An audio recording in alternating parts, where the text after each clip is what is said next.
If you go down in the woods today, you're sure of a big surprise. If you go down in the woods today, you better go in disguise.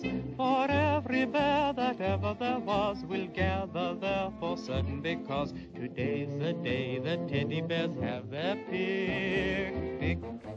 I know Victoria has some very, very old families and some many, many stories and characters. My grandfather was one. I'd like to talk a little bit about him. He was born in 1865 in England. He was schooled at the University of Bristol and his grade schools there. He took zoology and biology. He was also, we don't have any record of it, but I've heard him speak. He spoke many languages, and even as a young man. And after he came to Canada, in about I think it was 67, he left and came on the east to the East Coast at the age of about 20. And he told me when I was little, he walked and rode horse all the way across Canada. Because there wasn't much happening in those days as far as transportation. He was very much influenced by Darwin and Wild Bill Cody. For some reason, he liked Western things. He even dressed that way at times. He came through Winnipeg to Calgary, and he didn't like Calgary, even though it was very Western. He wrote his mother that the ink froze, and he had to keep it on the stove so he could write to her. So he didn't care for it. He came to Victoria after. This is all in the period of about 2 years. And he arrived in Victoria. He walked to Shirley, which is, Shirley is an area, if you don't know, on the West Coast, and preempted Section 79, which is more or less a Hudson Bay grant. He built a little cabin there and lived for a while, and parts of it was still there a few years ago, just the boards. He then came to town in Victoria, and his first place he stopped and took was on Calumet Avenue, the corner, Calumet and Saanich Road. He wasn't very well accepted after a while because of his animals.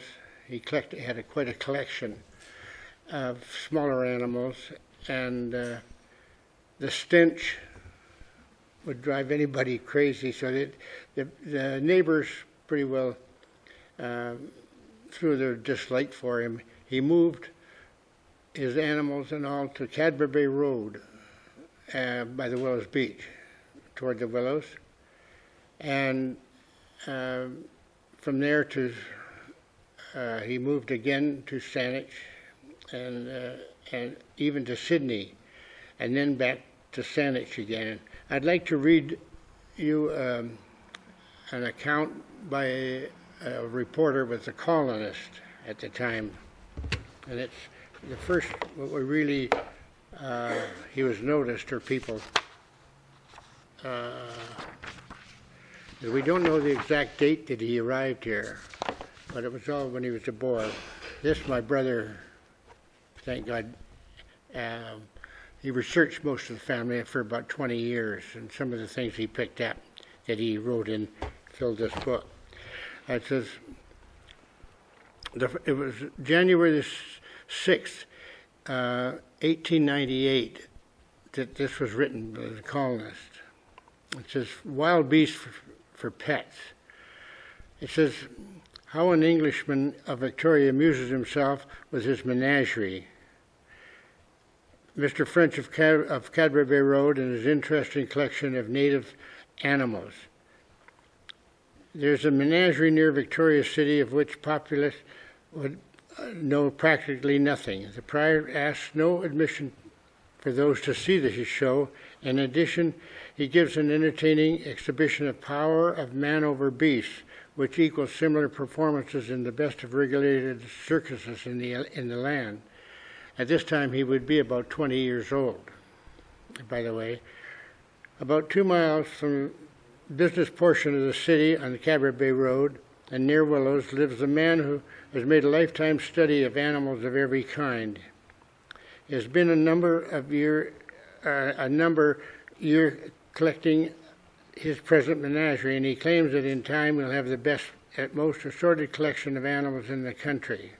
His sole thought, apparently, is of animals, birds, etc. In his collection, while possessed of independent means, he seldom moves out of the little world he has created for himself. He was a person who accepted everybody. He accepted them, expected them to accept him the same way. He respected their rights, and he wanted his the same. He was very, he didn't, in other words, he almost, like he didn't like people, but he accepted them. He was by himself quite a bit. It says, it's a member of the colonist staff visited Mrs. French's home the other day and was pleasantly entertained by the young gentleman for fully an hour, during which he time everything around the unique abode was seen and discovered. Mr. French lives in a lonely hut situated almost opposite the Willows, and it is not difficult to find the place. As the hut is approached, after leaving a thick cluster of scrubby trees, a deafening din arises. It seems as if pandemonium is turned loose. Innumerable dogs yelp and bark, and the other wild animals on the place and their quota to the add their quota to the chorus. It's because they know a stranger is visiting the place, say Mr. French in the explanation. Then, too, it's near mealtime, and the brutes are getting hungry.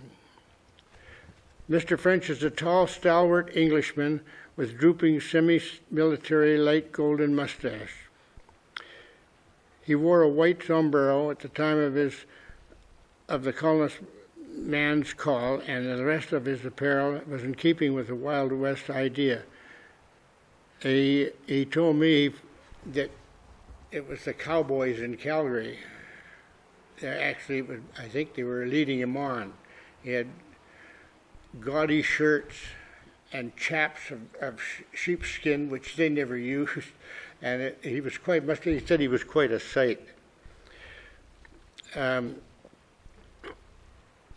After the reporter explained his mission, Mr. French led the way to 3 immense cages behind the hut, where, as he explained, some of his pets were housed. The first cage contained a large female panther, which was captured at San Juan River.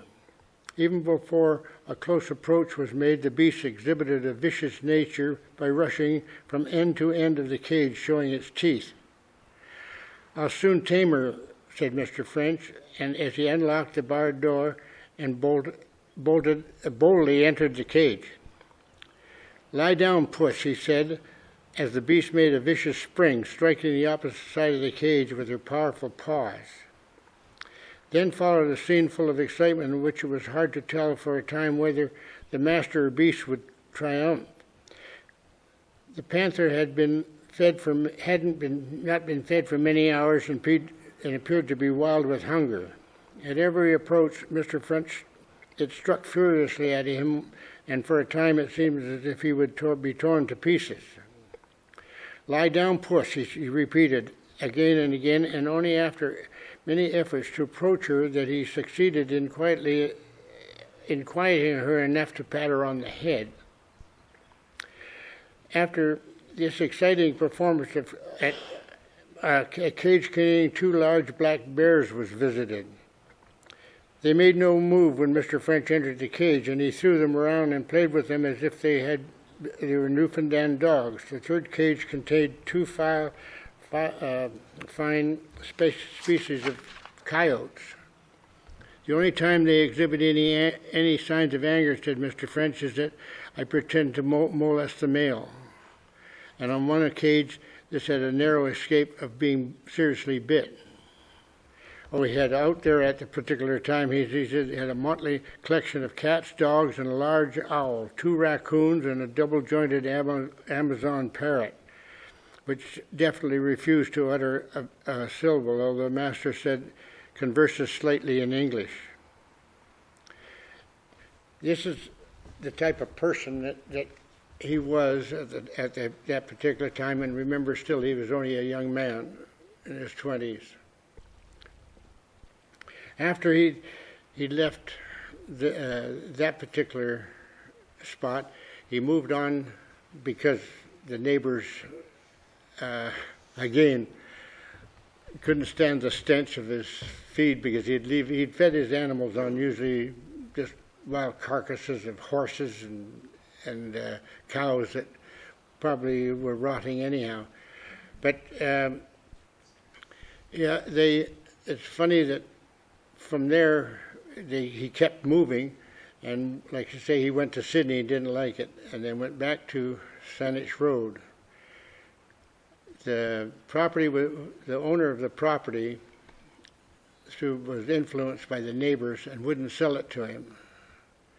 So, and that was the government vet.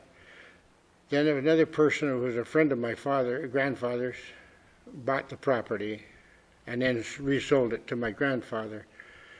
And that was in the year before, about 1897, 98. And so he was there before Saanich actually had been incorporated. I think that was in 1906. And he was there in 1901, we know that because my uncle was born at that time. And so during his stay there, the many animals he had, as we see, was lions, tigers, elephants, and he wintered circus animals. One of them was, from the pictures here, you'll see Madeleine Del Rey, which she was a lady that trained animals for Hollywood. Her name was Del Rey, which sounds like a circus name. And the little lion in the picture there is the lion called Leo he roared on the screen of Metro-Goldwyn-Mayer. It was a big mane. That lion was born in Saanich Road. And that's a picture of it there with the lady. She bought it and trained it and took it to Hollywood.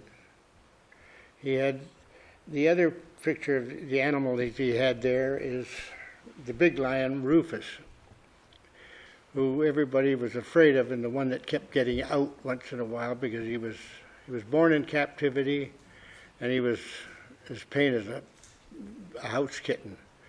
And he came from a circus, and where he was probably got too old to exhibit anymore. So my grandfather got him, and he was short on teeth, but he was, like I say, he was just a house pet.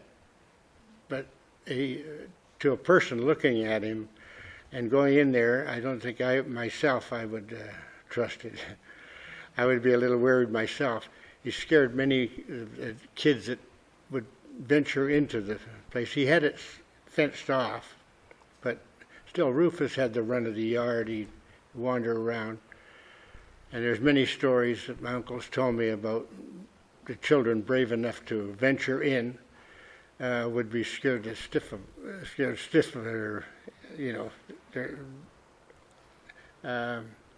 be an experience they'd never forget. But he had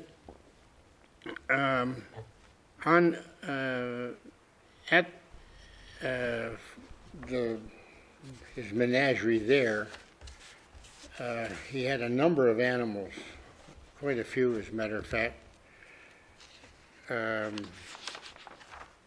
He had elephants, lions, cougars, bears, wolves, monkeys, otters, minks, horses, mules, hawks, eagles, pigeons, cranes, exotic birds. There were 39 of them.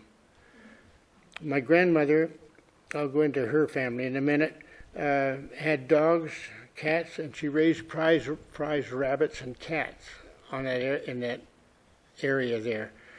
On corner of Darwin, if you ever go by Darwin Avenue and Saanich Road. He owned all that property, which he eventually lost to Scott and Pedens for feed bills. He moved a lot between the property there and what he called the ranch, which was at French Beach, which is the part we sold it. He left it to us grandchildren. We sold it to the government for a park. Out there he had also a bunch of animals, but they were more domestic. Maybe he had some bears, but he brought them back in, and so they were sold to circuses. But he had the 2 cougars that he was training. He got those he had raised because he got them as just kittens. And to get them, at that time, there was bounty paid on cougars, but they had to have their eyes open. So a lot of times when a hunter would shoot the female or the mother, the cougars wouldn't have their eyes open, so they'd just destroy them. But he was able to collect them that way and then raise them after their eyes were opened. And these 2 in particular, he kept in this log cabin here that I lived in as a child, and he had got a bear hide, and he had taken it there he was also a taxidermist, and while he was preparing it down there, he had a lantern that the cougar knocked over and burnt the place down, and they got out, and he was able to get one of them by coaxing it up, and the other one got away, and eventually the other one had to be shot too, because they didn't know people that well. And at his Saanich property, they were always accusing him of cruelty to animals and any way to get rid of them, because the lions would roar. And if anybody knows a lion, you could hear it from miles. And it scared the neighbors and their kids. Nobody would go near the property because of that. There were stories of people, of one day he was walking up Saanich Road and stopped by 2 men who told him not to go out there. There was a 20-footer snake in the field, and he knew it was his own. After they left, they didn't know who he was, by the way. So he went into the field and took the snake, and it was only about 4 feet, and he stuffed it up in his jacket and took it back home again. And the next day, to his surprise, there'd be about 20 to 30 people out there beating the field down looking for the snake. And he never ever told them either that he had what the snake was, or he took it home. He enjoyed people coming and asking him. He'd show them the animals, but he never charged admission or anything. But he enjoyed showing his animals to people. And when he had to leave the property there, he moved to French Beach. But I'd like to get on to his life there, but his wife, my grandmother, was born in Chemainus. Her mother was born in Oregon, and her mother was born in Oregon. on the Columbia River, in a place called Marysville, which is Chehalis now.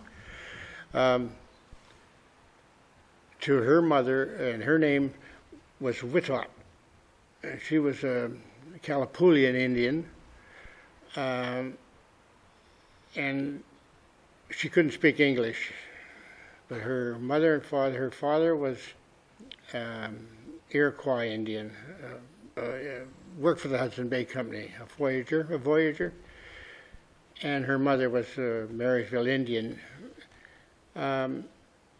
When she was born in that village, she was married to a man with the Hudson Bay by the name of Brule, and he brought her back up here because they moved up when the 49th parallel was set, because the Oregon country was all Hudson Bay, governed by the Hudson Bay Company then, and when they changed the 40 up and cleared that country, a lot of people didn't like to stay there and came back to Canada, and the others stayed down and became Americans. And they were one. They came back, and her name was Mary Ann.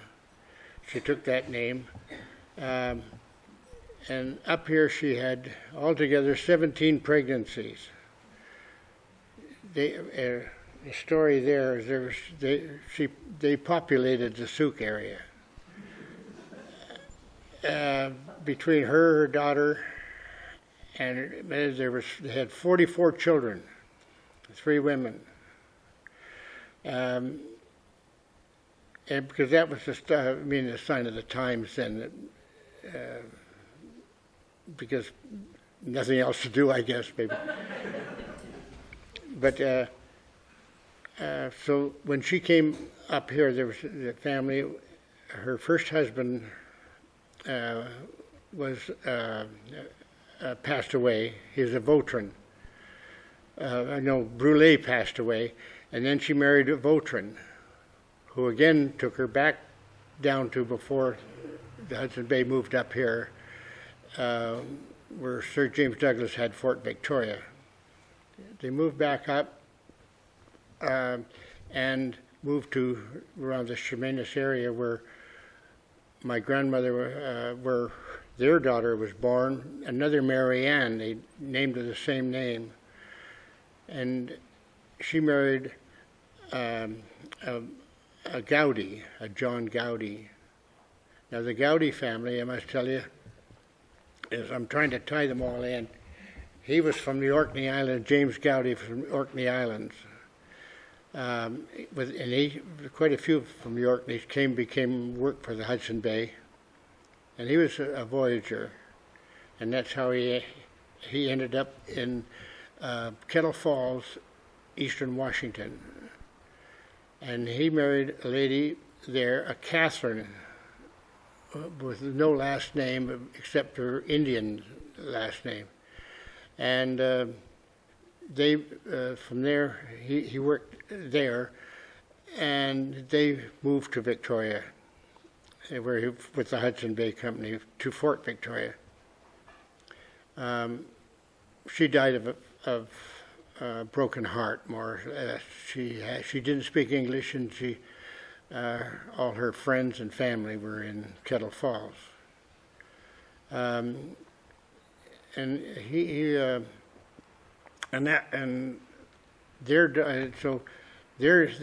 they had two boys.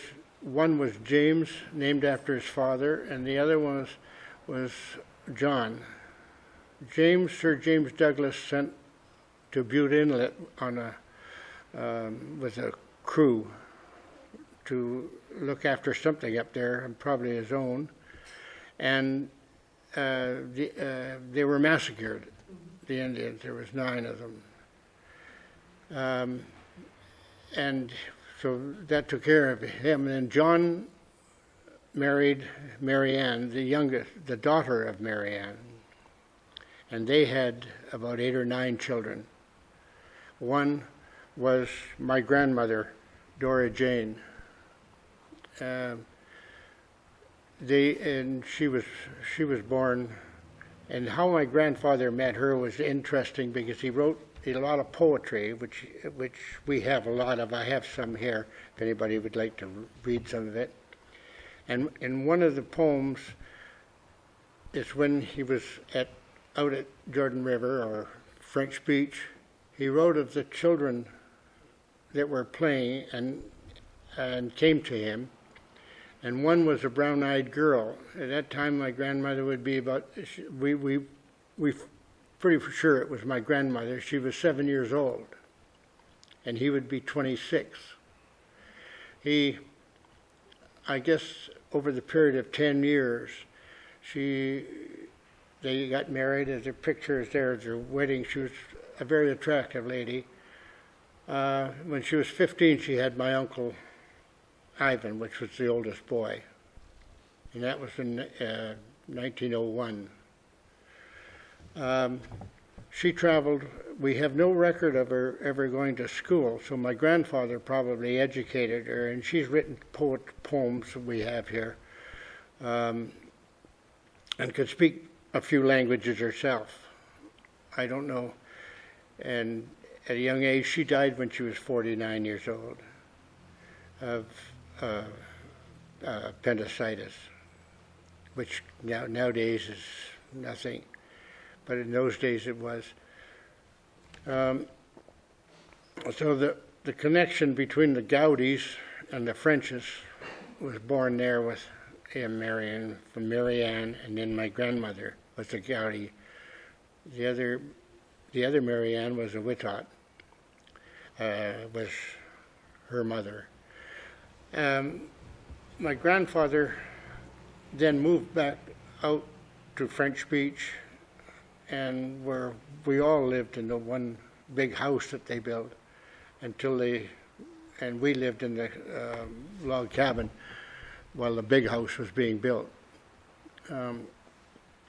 He came back and sold most of his animals, and there's some of the pictures there of her horses, one of her horses there. When she was in town, a lady that I'd run into told me that nobody would talk to her because of her color, but they admired her horses. She was well known. She was the most beautiful horses in town with her buggy. And she also, another interesting thing was her and the chief cooper's daughter, or a wife from Souk. They also became good friends, and she was an artist also. My grandfather had a lot of paintings, which is in the Provincial Museum. Some of his other writings and his journals are in there. He has a few artifacts. The animals that he eventually got rid of, at one time, somebody did, he on his travels, he picked up a bunch of monkeys, and on the way back on the boat they died. So he pickled them and brought them back. And some of them then he had stuffed. I remember one dog-faced monkey that he'd had.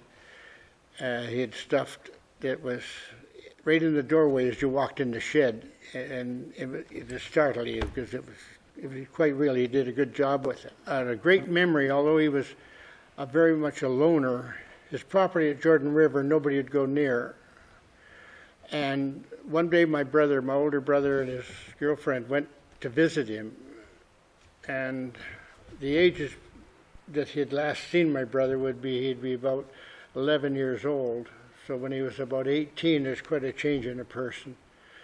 And when he walked up to the gate, my grandfather came out of nowhere with a shotgun and asked him, "Who are you?" And my brother told him, and his attitude changed, opened the gate and came in, and they spent the afternoon with him. He did the same almost the same to me. I went to visit him when I was about 16, and I hadn't seen him for about 8 years. But then, for some reason, he just opened the door, looked straight at me, and says, "You're Leonard French."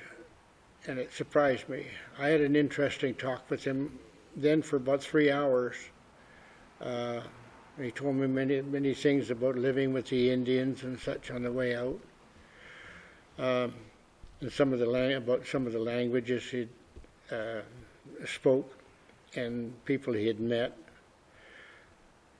I was fortunate enough to, amongst a lot of his books that before they got burned, a journal that he had about the animals, and that way I knew how much he had traveled. And there were zoos he wrote about in Seattle, from Seattle, all over the States, and in France, different animals. And I think that book my brother took and gave to the Sauk Museum. I don't know where it went because it disappeared. The Sauk Museum has a lot of things of my grandfather's and grandmother. My grandmother also did a lot of beadwork and such that her mother had taught to her. There's a picture there of some of the things. Some of them just fell apart on us, but the rest is all in the Sauk Museum, all these things.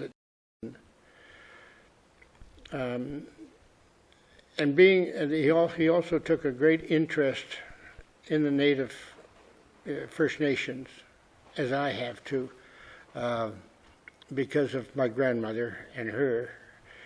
There was more, because at first the writings and a lot of people from like in Oregon, to get the Indians were given land and such, but you had to be full Indian. And because of my other Whithot had trouble getting her land, but they finally gave it to her because of the French name of Louis Marseille, which was her father, was an Iroquois. So, but she did finally get it, and some of her children were able to get their allotment of property in Oregon, and some Indian money. I have my father's cousin, Frank Hughes, was getting about $800 a month because he went down to claim it from the American government. We never did, and should have, I guess. And besides my grandfather learning a lot of the Salish and the Chinook language here, and it's in a lot of his poetry, which was he wrote under candlelight. I meant to tell you that they had 4 boys and a girl, and they're all gone now. But they all went different ways, and they all had different interests. None of them had animals like my grandfather, which disappointed him. And his being our Indian heritage, it's funny, nobody paid any attention to. When we were growing up, nobody told us we had part Indian. And although we suspected something of my grandmother's color, but we never paid any attention. Growing up as little children, you don't pay any attention.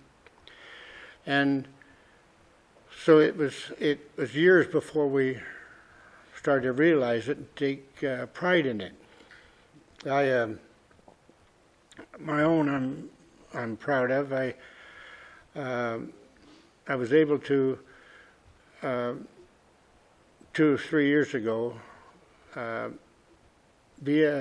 was invited by a very close friend of mine, Chief Tony Hunt, to carve a totem pole. And I was it's up at the government house. I spent 2.5 months with a very interesting time and learning a lot more about the Indian culture, which I think is getting, people are starting to understand more of it. It's a little different than the white people, but it basically is the same. At the totem pole was a replica of one that had been carved and sent to England by Mungo Martin, and Tony had worked on it over 50 years ago, and over there it had blown down, and they left it, and it started to rot. Somebody had heard about it, and the Navy brought it back, because it was sent over by the Navy on a Navy ship. And they brought it back, and it was out at dockyard for some time until the governor at the time, Stephen Point, if you remember right, was Indian, and a very clever person, interesting too. He thought it'd be good to have one made like it, and he commissioned Tony to do so, a much larger pole than the one that was originally sent over. And part it was interesting, but I enjoyed learning the culture, is that the pole, they brought the old pole over and we carved on the new one almost alongside of it. And the old one is left there now to go back to the earth. And the new one stands just across from the gateway. If anybody's ever been to the government house, notice that pole. And I'm quite proud that I was able to work on it. And there's the pictures I have there of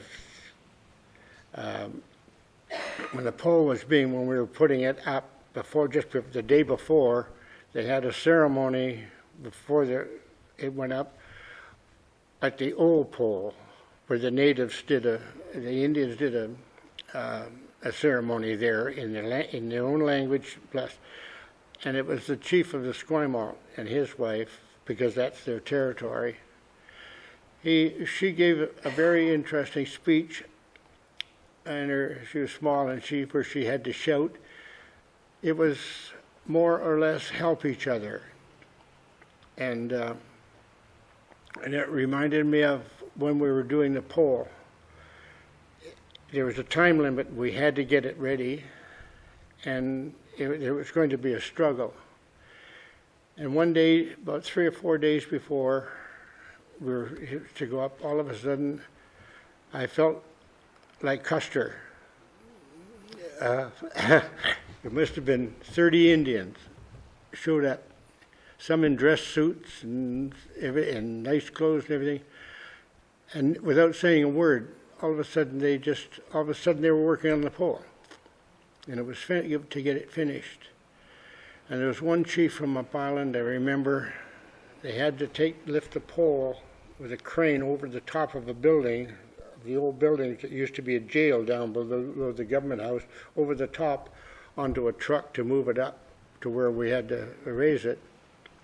And as the pole was going up, the guy was still painting it, how close it was. And a lot of her speech was mostly about help each other. All of a sudden, I could see what they meant. These people just all of a sudden showed up, and everybody, without saying a word, just all of a sudden showed up. And after the pole was finished, we took it up. It went up that night, and they had a celebration up there for the pole being up there. I don't speak the language, or I would be able to understand what it was about. I do remember the next day when the pole went up, there was the speeches, and I got my blanket, and we were all introduced. And as the pole went up, it was being pulled up at the end. It started to sway, and there was too many people on one side and not another. And I seen it started to sway, and I thought, after 2.5 months, I'm not going to see that pole go down. So I jumped up, and it threw me in the air until, lucky, a lot of other people came and grabbed it. I think the picture in the paper showed me hanging onto it, but I wasn't going to let it go. It was, and I can say it was a different feeling for me, being part Indian, that had a culture all of a sudden existed, and seeing something coming from the earth and being carved and made into something. It was an experience. I really enjoyed it. And so I leave you with the same, help each other. I think that's about all I have right now on this subject of my grandfather and the French family and Gowdy family, which I say most of Souk is related to the Gowdys and Mitchells and such. I thank you.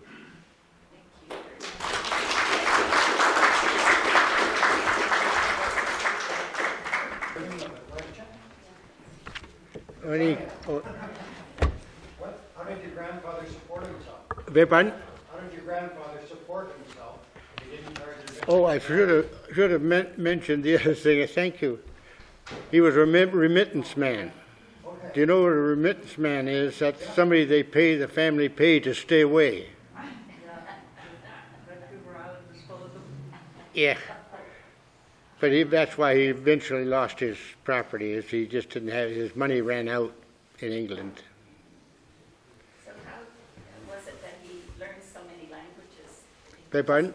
He said he spoke many Yeah. languages, mostly native languages? Or? He spoke some of the dialects of the native languages from the prairies, the Cree and the Sioux out there, and in Alberta, and some here. Mostly because they learned a lot of that from my grandmother and his mother-in-law, which is she spoke but it was part Chinook and the Kalapuli language, which is from down there. Combination of the English language. Yeah. It was a jargon more than anything, and it was almost international where. Everybody, it was the easy language, it was a made-up language. I was happy to go to a lot of Tony Hunt, a lot of potlatches. They're interesting. I never thought I'd ever stand for 5 hours on a wood pile watching something, but I did, and it was, and I got to dance. And it was, which is interesting, knowing what your culture is, and be able to do it, to get into it. And I was quite happy with that. Where he is now? No, the house?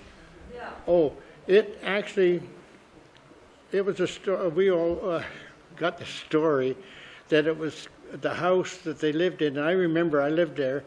Was brought over from England in pieces, and it was a prefabbed house. I don't know for sure. I can't say because I know that I remember by the veranda on it. It was moved down Darwin Avenue. It's gone now because I went and looked and I couldn't see it down there. They had moved it. Somebody had bought it and moved it down. Because I remembered the front of it, but it has gone to different houses are built in there now. How long did you live there? Beg pardon? How long did you live there?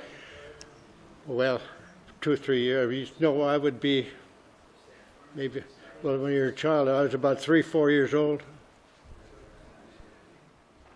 Well, I'd just like to say thank you very much. That Oh. was very interesting. And Like I please say, come up I'm and not a public speaker, but I was glad to come to tell you whatever there was. you did a great job. Thank you. Yes. Yes. Thank you.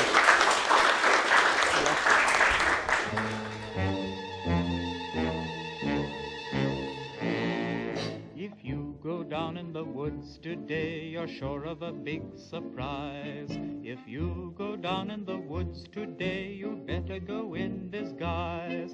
For every bear that ever there was will gather there for certain, because today's the day the teddy bears have their picnic.